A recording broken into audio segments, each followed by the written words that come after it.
ખોટ વિશ્વા આજે હું તમને ગીધુભાઈ બધેકારા છે વાર્તાના વડલામાંથી ભાગ 2 ની વાર્તા કહીશ, જેનું નામ છે સમડી માં.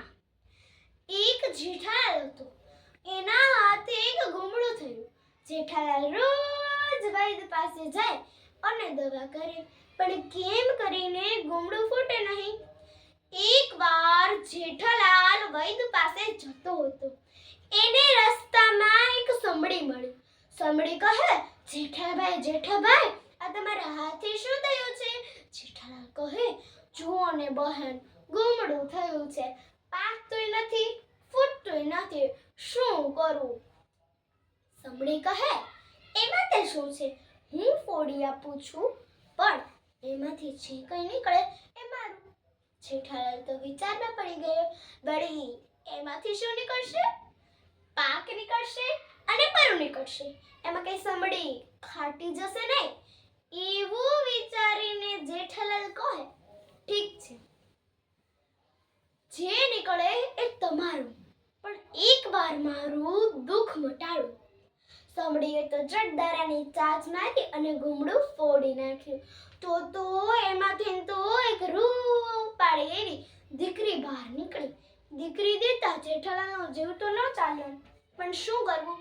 સમડી સાથે વચને જો બંધાયો હતો. સમડી તો એની દીકરીને લઈને એના માળામાં ગઈ.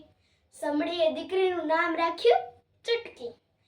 સમડી તો ચુટકીને કહે, સાચવે, નહીં તો નવું ખાવાનું લઈ દે, નહીં તો નવા કપડા ઘરેણા પહેરાવે અને રાજી રાખે. એકવાર ચુટકી કહે, માં, મને ચંદનહાર પહેરવાની હોશ થાય છે, મને ચંદનહાર લઈ દો ને. સમડી કહે, બેટા, હું તને ચંદનહાર તો લઈ દઉં, પણ મારે આવતા 2-4 દિવસ લાગશે. હું મોડી આવું તો મૂંઝાઈશ નહીં. ચુટકી કહે, ઠીક છે. સમડી તો ચંદનહાર લેવા ઉડી.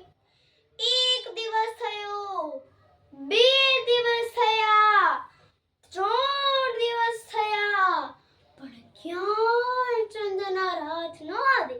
ચંદનહાર મળે તો સમડી ઘેર પાછી આવે ને. આયા તો સમડી ચુટકી સમડી માની રાહ જોવે બેઠી. આજ આવશે, કાલ આવશે, એમ કરતી રાહ જોતી બેઠી હતી.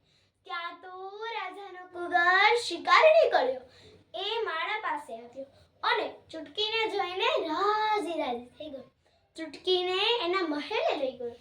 ચોથા દિવસે જ્યારે સમડી ઘેર પાછી આવી, ત્યારે એણે જોયું કે ચુટકી જ નહોતી દેખાતી. એ તો ખૂબ રોય, ધ્રુજકે રોય, પણ ક્યાંય ચુટકી દેખાય ને. જે ગામમાં ચુટકી હતી એ ગામમાં સમડી ગઈ અને રાજાના મહેલ ઉપર બેસીને બોલી, મારી રૂપાળી ચુટકીને, મારી રાધિકાને કોણ હારી ગયું, કોણ જીતી ગયું, કોણે દીધા વનવાસ, એમ કહીને બોલી. આ બાજુ ચુટકી તો હિંડોળા ઉપર ખટક હિચકતી હતી. આ કાને બાનો અવાજ સાંભળીને બોલી, અરે, આ તો મારી બાનો જ અવાજ છે, એને અહીં લાવો. દાસીઓ કહે, ના રે ના, એ તો છાપરે બેઠેલી સમડીનો અવાજ છે, એ કોઈ થોડી તારી માં છે. ચુટકી કહે, ખરેખર એ જ મારી માં છે, એને અહીં લાવો. થોડા માણસો છાપરે ગયા અને સમડીને મહેલમાં લાવ્યા. સમડી તો ચુટકીને જોઈને રાજી થઈ ગઈ. મા દીકરી ભેટી પડ્યા. અસ્તુ.